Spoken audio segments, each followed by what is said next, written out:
Subscribe करें और bell दबाएं ताकि कोई खबर रह न जाए।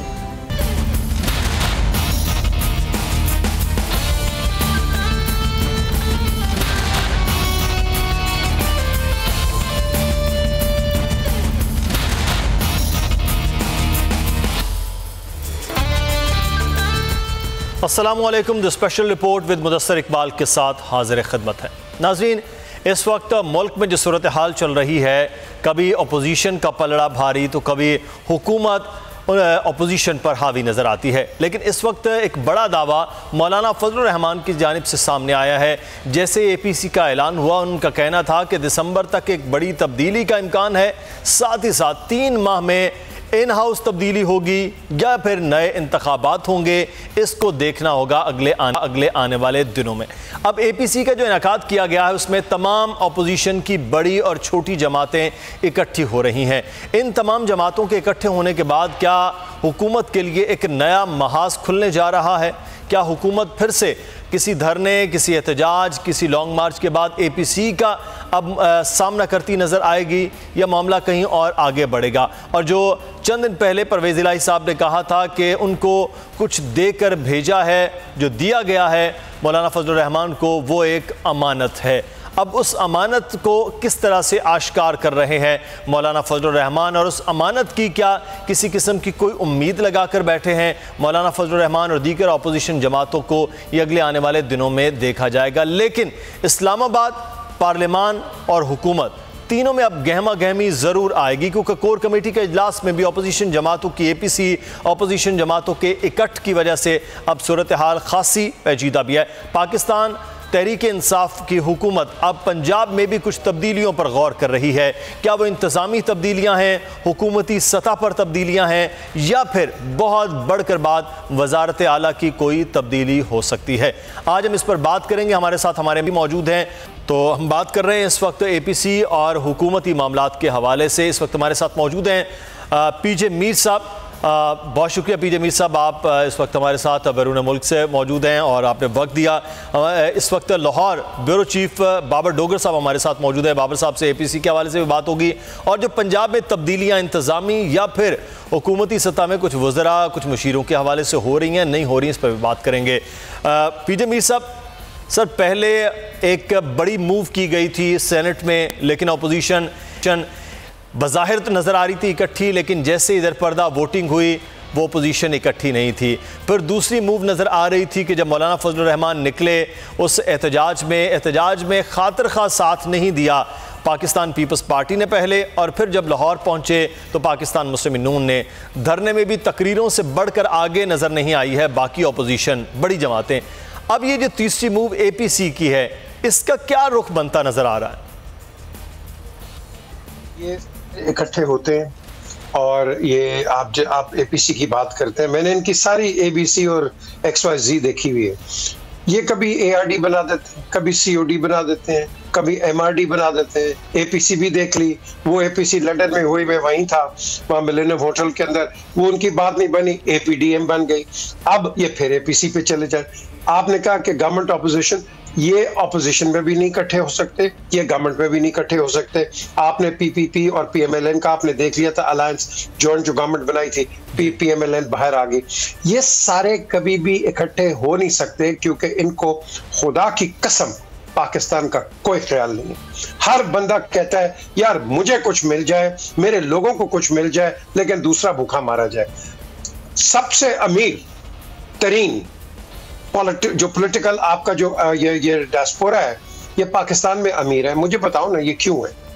गवर्नमेंट को ले लो, अपोजिशन को ले लो, गरीब आदमी है कोई पार्लियामेंट में? मुझे एक का नाम बता दे जो भूखा नंगा गरीब लोगों की रिप्रेजेंटेशन करता है कोई नहीं है। क्यों? क्योंकि हमने वो पॉलिटिकल सिस्टम रखा ही नहीं है। हमने, आप 500 रुपए देते हैं किसी को, जाके वोट लेके वो आके आ जाता है, फिर उससे आप काम करवा लेते हैं, फिर उसको धक्का मार के जब ये इलेक्ट होते हैं, कोई जाता है अपनी कॉन्स्टिट्यूंसी में, बड़े चंद लोग जाते हैं जो अपनी कॉन्स्टिट्यूंसी में पूछते हैं लोगों से हमारा क्या क्या। तो इसको आप इस केटल को और बॉयल कर ले, ऑयल बॉयल करते हैं कोई खुश नहीं है कि उसको कोई हड्डी नहीं मिली, वो रोडों पे निकल आता है। और भाई जब जमहूरियत की तुम बात करते हो, तुम्हारा तो एक घर है, तुम्हारे पास नेशनल असेंबली है, प्रोविंशियल असेंबली है, सेनेट है, तुम वहां ये बहस करो। जो बंदा है रोड पे निकल के मैं ये कर दूंगा, मैं बंद कर दूंगा, और भाई तो फिर किस जमहूरियत की तुम बात करते हो? तुम तो फ्रॉड हो। फिर ये चीजें मत करो, लोगों को धोखे मत दो। अगर तुम एक मुकद्दस वोट लेके आते हो तो फिर लोगों के काम करो। आज आप पूरा देख लीजिए, जब से ये गवर्नमेंट आई है पूरी वो अपोजिशन को इधर से उसको उतारने की लगी हुई है। वो पहले वेले आए, उनको भी आपने ये करना शुरू कर दिया। हमारा एक रवैया ही बन गया है, जो आता है आप एक्सपेक्ट करते हैं कि हर चीज 15-20 मिनट के अंदर ये रिजॉल्व हो जाए। इस तरह नहीं होता है। ये हमारे मुल्क के अंदर पेशेंस है नहीं है, हमारे अंदर वो सब्र है नहीं है, जो कि हम कहते हैं भाई हम मुसलमान हैं। वो यार हमारे अंदर तो टॉलरेंस होनी चाहिए। हम तो एक दूसरे को टॉलरेट ही नहीं करते हैं। तो आप किस जमहूरियत की, किस गवर्नमेंट, किस ऑपोजिशन की बात करते हैं? आज ये जो शोर मचा रहे हैं, मुझे आप बताएं, लेट्स से फॉर आर्गुमेंट से ये गवर्नमेंट आप हटा देते हैं तो कल क्या आप रोटी सस्ती कर देंगे? कल क्या एम्प्लॉयमेंट आ जाएगी? और यार तुम दोनों मिलके काम करो, इस गवर्नमेंट को तकड़ा करो, तुम भी तकड़े हो, आगे जाके लोगों का फायदा होगा। तुम ऑल ऑफ अ सडन मैं आ जाऊंगा और भाई तुम आके क्या कर लोगे मुझे बता दो। अच्छा, और तुम कैसे कह सकते हो कि भाई 4 महीने में 5 महीने में गवर्नमेंट चली जाएगी? खबर और अहम आ रही है। मैं पीजे मीर साहब पहले आपसे उसी बारे में सवाल करूंगा जनरल मुशर्रफ के हवाले से कि जनरल मुशर्रफ की अब सज़ा जो है वो फैसला केस का, माफ़ कीजिएगा, वो केस का फैसला सुनाया जाना था, लेकिन अभी कुछ ही देर पहले जो खबर सामने आई है कि वफाकी हुकूमत यानी कि वजारत दाखिला की जानिब से इस्लामाबाद हाई कोर्ट को इस्तदा की गई है कि जो स्पेशल कोर्ट का जो फैसला है उसको रोका जाए। अब ये जो एक फैसला आ रहा है जिस पर सबकी नज़र थी, जिसके बारे में सब इंतज़ार था, अब खुद वजारत दाखिला कह रही है कि इसको रोका जाए। ये क्यों ऐसा आप समझते हैं कि किया जा रहा है? क्योंकि कॉमन सेंस है। आप किसको पकड़ रहे हो ये आर्टिकल 6 के तहत? फिर जनरल अयूब को पकड़ो, फिर जनरल इसको ज़िया को पकड़ो। और यार यहाँ आर्टिकल 6 आप जहां आपको कन्वीनियंट है आप आर्टिकल 6 लगा देते हैं। यार खुदा के लिए अगर आर्टिकल 6 आप पढ़ लें उसकी शिकें, तो फिर जितने भी आपके लोग हैं फिर आप उनको भी पकड़ोगे, एडर्स एंड अबेटर्स। ये हम मुल्क के साथ, पता है, जिसकी लाठी उसकी भैंस है। खुदा की कसम यहाँ कोई जस्टिस नहीं होती है, कोई लॉ नहीं है, लॉ की इंप्लीमेंटेशन नहीं है। जिसको आपने पकड़ना है उसको पकड़ लिया आपने। आप एक ओपन माइंड के साथ इस मुल्क को, मैं समझता हूँ, चलाओ। कोई भी हो, ये हो, अगले हो, पिछले हो, आपको ये चाहिए था कि इस मुल्क को एक ओपन माइंड से चलाएं कि जहां लोगों की फैसिलिटेशन हो।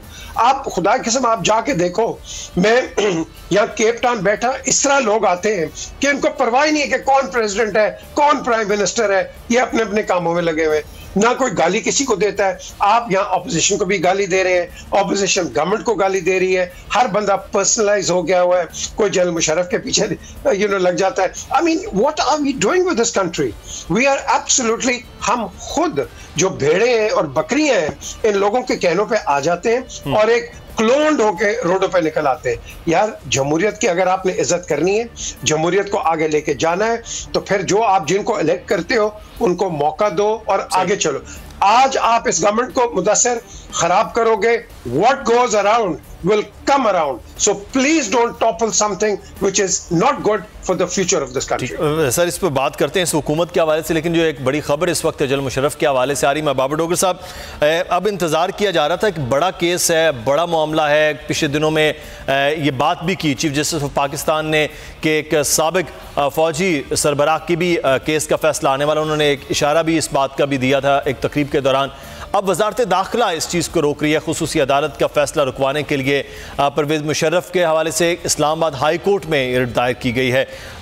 क्या वजह आपको लग रही है कि इस मामले को रोकना चाह रहे हैं हुकूमत, वफाकी हुकूमत का इसमें क्या हो सकता है? ये तो उनके क्रेडिट पे हो सकता है कि उनके दौर में ये फैसला आया था, जब भी तारीख लिखी जाएगी।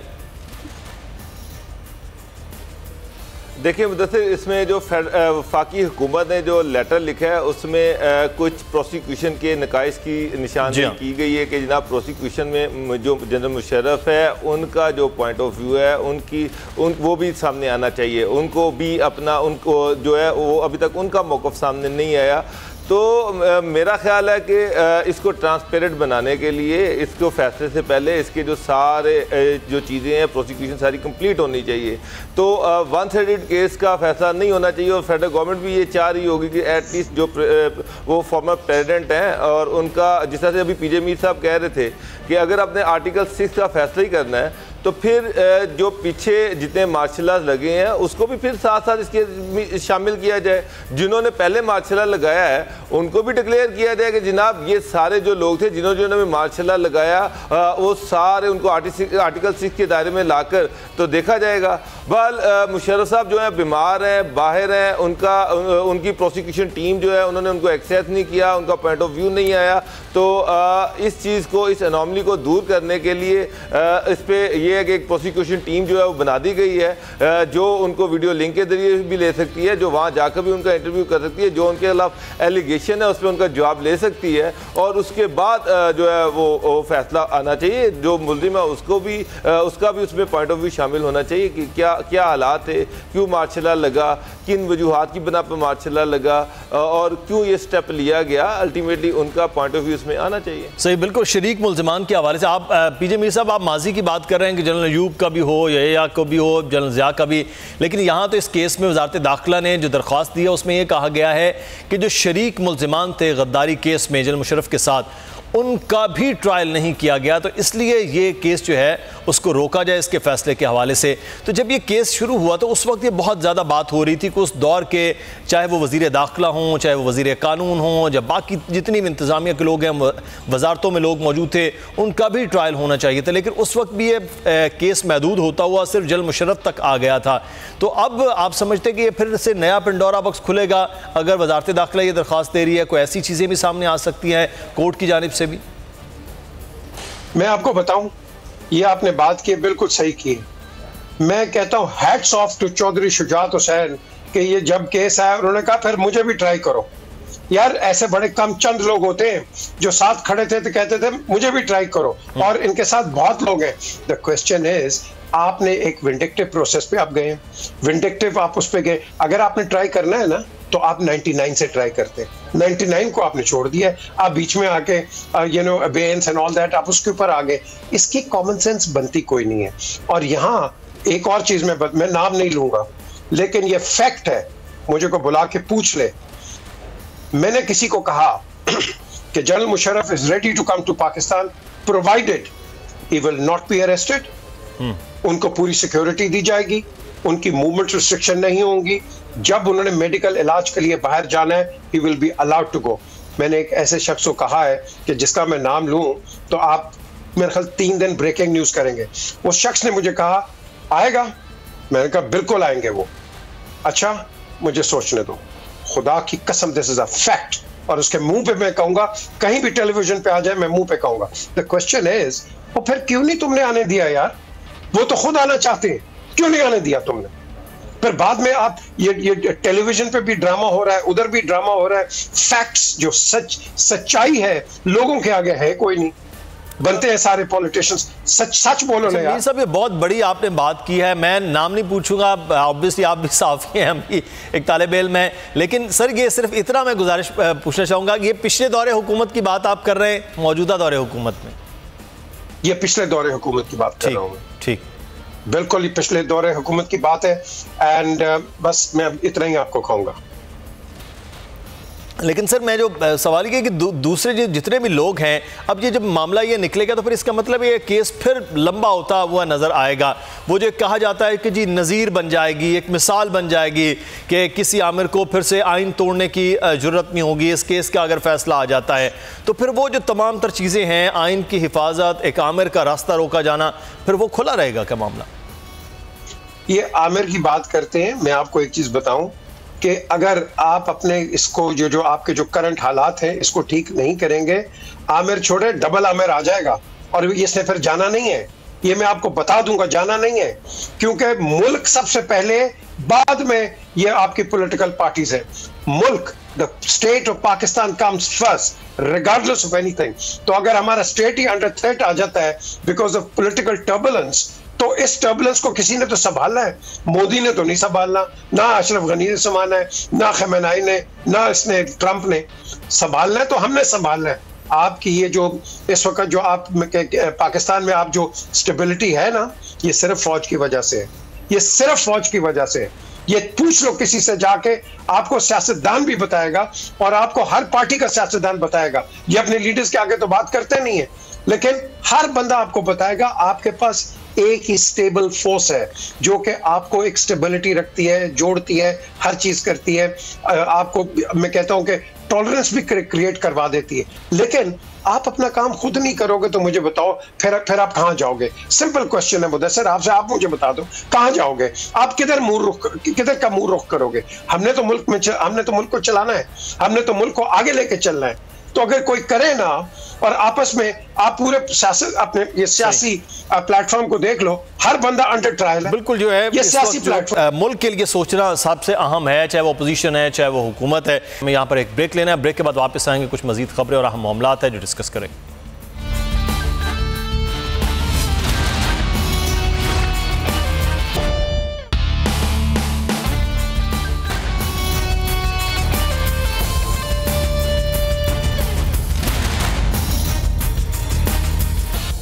प्रोग्राम में वापस आएंगे और बात करेंगे। इस वक्त हम पंजाब की सूरत हाल के हवाले से बात करते हैं। बाबर डोगर साहब इस वक्त ब्यूरो चीफ लाहौर हमारे साथ मौजूद हैं। बाबर डोगर साहब, मैं क्विकली आपसे जानना चाहूँगी किस तब्दीली की बात हो रही है, कौन सी तब्दीली पंजाब में आने वाली है?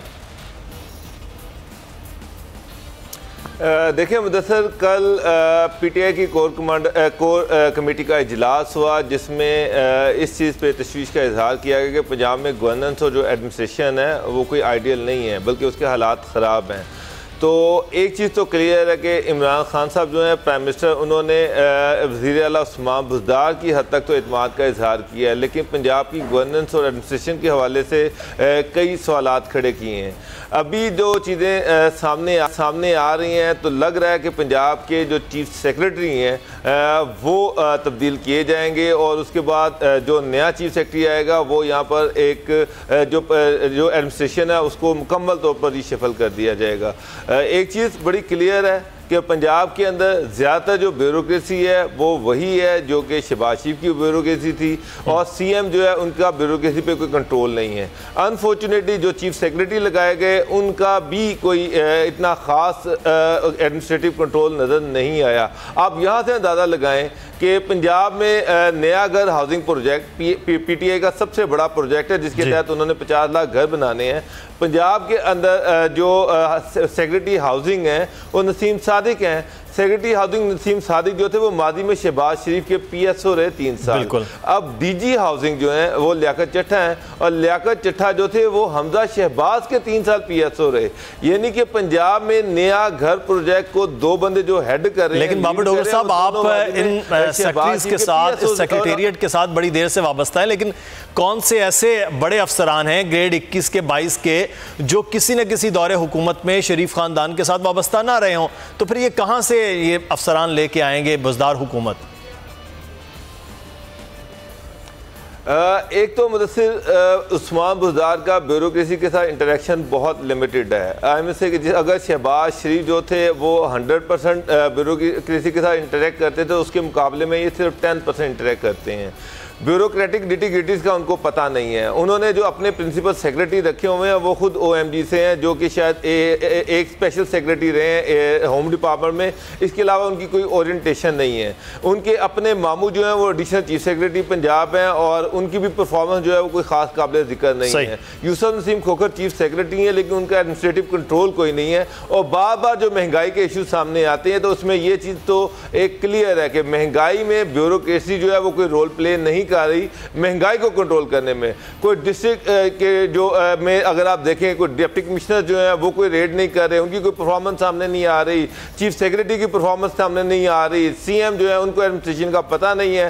तो फिलहाल बजाय इसके कि वो सीएम को चेंज किया जाए, इमरान खान ने इस चीज को तो गो अहेड दे दिया। पंजाब की ब्यूरोक्रेसी इसका मतलब तब्दील हो रही है, यानी कि कप्तान वहीं रहेंगे, जो टीम के अंदर तब्दीलियां हो सकती हैं। बैटिंग यानी कि वज़रा वही रहेंगे, बॉलिंग के अंदर तब्दीलियां होंगी जिन्होंने ज़्यादा तेज डिलीवर भी करना है। बहुत शुक्रिया बाबर डोगर साहब, ब्यूरो चीफ लाहौर। अब देखते हैं कि क्या तब्दीलियां और कैसी तब्दीलियां आती हैं और इन तब्दीलियों के बाद हासिल पंजाब के अंदर क्या होता है। आगे बढ़ेंगे और कराची से एक खबर आपको देंगे, और खबर तो पुरानी होगी लेकिन इस खबर ने आगे बड़ा तहलका मचाया। यूसुफ ठेले वाला, मुत्तहिदा कौमी मूवमेंट लंदन का एक कारकुन जिसके सर पर ढेरों कत्ल हैं जिसके ज़िम्मे, लेकिन इसके साथ ताल्लुकात के हवाले से मुत्तहिदा कौमी मूवमेंट के रहनुमा डॉक्टर फारूक सत्तार का पहले नाम आया और उसके साथ ही वज़ीर आला सिंध मुराद अली शाह का नाम आया। जब उनका ये नाम सामने आया फिर पुलिस लाइन हाजिर हो गई और अभी कुछ 4 घंटे पहले IG, एडिशनल IG और दीगर अफसरान वज़ीर आला हाउस में मौजूद थे। बात होती रही, मीटिंग होती रही। उस मीटिंग में क्या हुआ हम बात करेंगे। डेप्यूटी ब्यूरो चीफ कराची इस वक्त हमारे साथ मौजूद हैं शुएब बरनी। शुएब, बहुत शुक्रिया आपके वक्त का। ये क्या मामला है? एक ठेले वाला आया है और पूरे वज़ीर आला को हिला के रख दिया, मामला क्या है? जी मुदस्सिर, यूसुफ ठेले वाला के वीडियो स्टेटमेंट के बाद जो पिंडोरा बॉक्स खुला है वो बदस्तूर खुला हुआ है। आज भी कराची के CM हाउस जो कराची में कायम है वहाँ पर ये मीटिंग हुई। वज़ीर आला सिंध ने इनको बुलाया था, लेकिन हैरान कुन तौर पे ना इसकी कोई तस्वीर रिलीज़ हुई, ना इसकी कोई फुटेज रिलीज़ हुई और ना ही सिंध पुलिस के तर्जुमान या वज़ीर आला हाउस के तर्जुमान की जानिब से अब तक कोई मौक़िफ़ सामने आया है। लेकिन हम कुछ इनसाइड स्टोरी लेके आए हैं, वो ये है कि ये जो आज इंक्वायरी कमेटी थी इसमें IG सिंध कलीम इमाम, कराची पुलिस चीफ ग़ुलाम नबी मेमन और जो इस कमेटी को हेड कर रहे थे यानी कि DIG east zone Aamir Farooqui वो वहाँ पर पेश हुए। ताहम वज़ीर आला सिंध ने यकसर तौर पे इस कमेटी की जो फाइंडिंग्स थी उसको मुस्तरद कर दिया है। CM सिंध किसी भी सूरत ये चीज़ मानने को तैयार नहीं थे जो चीज़ कमेटी तहकीकाती कमेटी लेकर इंक्वायरी करने के बाद लेकर गई थी। उन्होंने कहा कि आप छोटे पुलिस अफसरान पे मलबा डाल के बड़े अफसरान को बचा रहे हैं। उन्होंने कहा ये गलती नहीं है, ये मेरे खिलाफ साजिश हुई है। वज़ीर आला सिंध ने तमाम फाइंडिंग सामने रख के बाकायदा IG सिंध से जिरा की उस कमेटी के सामने। तकरीबन ये मीटिंग वहाँ पे जो जारी रही, उसके बाद CM हाउस के ज़राए और जो पुलिस के ज़राए उनसे हमारे पास जो चीज़ें सामने आई हैं उसमें यही है कि वज़ीर आला सिंध मुतमईन नहीं है और वो नहीं चाहते कि छोटे मातहत पुलिस एहलकारों पे मलबा डाल के इस मामले को रफ़ा दफ़ा किया जाए। उन्होंने इस इंक्वायरी कमेटी को IG सिंध को मज़ीद 2 रोज़ की मोहलत दी है और उनको कहा है कि अपनी फाइंडिंग्स लेकर आएँ और मैं इस मामले में असल साजिश करने वाले को नहीं छोड़ूंगा। ये नहीं होगा कि मैं सिर्फ नीचे वाले पुलिस एहलकारों को या SP या DSP लेवल के लोगों को मुअत्तल कर दूँ, ऐसा नहीं होगा। मुझे असल किरदारों को बेनकाब करना है। ये असल किरदार यकीनी तौर पर सामने आने चाहिए। इतना बड़ा मामला शुएब हो, अगर इतना बड़ा एक आदमी पकड़ा जाए, उसके ताल्लुकात भी बताए जाए और ऐसी जमात के साथ उसका ताल्लुक हो जो इस वक्त कलअदम तौर पर जानी जा रही है, उसके जितने भी लोग पकड़े जा रहे हैं उन पर बड़ी कड़ी नज़र है, तो वो डॉक्टर फारूक सत्तार का नाम लें, उससे फिर बढ़ के वज़ीर आला सिंध का नाम लें जिनके साथ ताल्लुक भी बिल्कुल अलग हो उस जमात के, तो ये छोटे अफसरान फौरी तौर पर बड़े अफसरान को बताएंगे, बड़े अफसरान DIG लेवल तक के और IG लेवल तक ये बताएंगे। ये ऐसे कैसे ये छलनी से निकल के बात मीडिया तक आ गई और उस इंक्वायरी तक आ गई और चीज़ें ये हो कैसे गया? असल में मसला ये हुआ कि SSP ईस्ट असफर महेसर ने एक प्रेस कॉन्फ्रेंस रखी। उस प्रेस कॉन्फ्रेंस के बाद जब सहाफ़ी वहाँ पे प्रेस कॉन्फ्रेंस कवर करने पहुँचे, वहाँ पे ये चीज़ जब कैमरों पे बातचीत हो गई, वो पिंडोरा बॉक्स खुलता गया, इस मुलजिम का बयान चल गया, TV चैनल्स पे नशर हो गया। इसने ये कहा कि वज़ीर आला सिंध मुझसे हिरासती मरकज़ में मिलने आए, उन्होंने मुझे ये कहा कि तुम्हें तो मार दिया जाता। जब इसने इस किस्म के इंकशाफात किए तो वज़ीर आला सिंध ने नोटिस लिया। 2 रोज़ के अंदर उन्होंने कहा कि ये इंक्वायरी कमेटी बनाई जाए जिसकी सरबराही DIG ईस्ट आमिर फारूकी और इसके अरकान में SSP नुमान सिद्दीकी और दीगर पुलिस अफसरान शामिल थे। उस कमेटी ने जो फाइंडिंग्स करी वो फाइंडिंग्स कल मुकम्मल हो गई थी। हमने कल ये खबर नशर कर दी कि कमेटी ने अपनी इंक्वायरी मुकम्मल कर ली है। आज वो इंक्वायरी कमेटी को CM हाउस में वो गए और उन्होंने वज़ीर आला सिंध के सामने ये शवाहिद रखे कि भाई पुलिस की इंक्वायरी कमेटी इस बात पर कायल है कि पुलिस से गलती हुई है और पुलिस अपनी गलती का एतराफ़ करती है। तो अच्छा, मैं क्लोजिंग की जाने में क्विकली एक चीज़ है, अगर ये पुलिस गलती का भी एतराफ़ कर रही है शुएब, तो कोई बड़ी तब्दीली भी मुतवक्के है कराची पुलिस के अंदर? जी बिल्कुल, वजीर आला सिंध यही चाहते हैं कि बड़ी तब्दीली हो, वो छोटी तब्दीली पे तो राजी नहीं है। आईजी सिंध और जो डीआईजी ईस्ट और जो कराची पुलिस चीफ हैं वो छोटी तब्दीली तो खुद से करने को तैयार हैं। एसएचओ सोल्जर बाजार को उन्होंने सस्पेंड कर दिया है, नोटिफिकेशन जारी नहीं हुआ। इसके साथ जो एंटी स्ट्रीट क्राइम के जो इमरान गुज्जर साहब थे वो सस्पेंड है, नोटिफिकेशन जारी नहीं हुआ, उनको उनके काम से रोक दिया गया है। एसएसपी असफर महेसर साहब भी मीडिया का सामना नहीं कर रहे, कोई मौक़िफ़ सामने नहीं आ रहा उनका भी, और इंक्वायरी चल रही है। लेकिन वज़ीर आला सिंध इस बात पे कायल नजर आते हैं कि साजिश करने वाले को, वज़ीर आला असल में ये चाह रहे हैं कि साजिश को सामने लाया जाए, यही सबसे अहम मामला होगा। बहुत शुक्रिया शुएब बर्नी, डेप्यूटी ब्यूरो चीफ कराची, हमारे साथ मौजूद थे। प्रोग्राम से मुदस्सिर इकबाल को इजाजत दीजिए, अल्लाह हाफिज।